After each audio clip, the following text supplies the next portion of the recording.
विधान परिषदेच्या 17 जागांसाठी निवडणूक जाहीर झाली आहे। कोकणामध्ये राष्ट्रवादीपेक्षा आम्ही पुढे आहोत असं उदय सामंतांचं म्हणणं आहे। 300चा टप्पा आम्ही गाठतो असं उदय सामंतांनी म्हटलंय।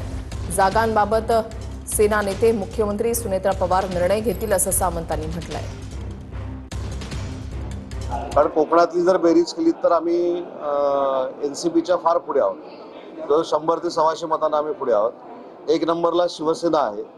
सिंधुदुर्ग, रत्नागिरी, रायगड ही मतं जर सगळी एकत्र केली तर आम्ही 300चा टप्पा गाठतो।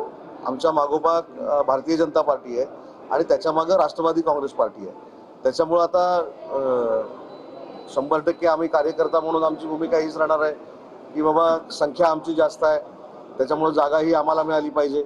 परंतु शेवटी 3 नेते जे आहेत त्याच्यामध्ये देवेंद्रजी असतील, आमचे नेते एकनाथ शिंदे साहेब असतील आणि सुनेत्रा वहिनी असतील, हे एकत्र बसून याच्यावर निर्णय घेतील।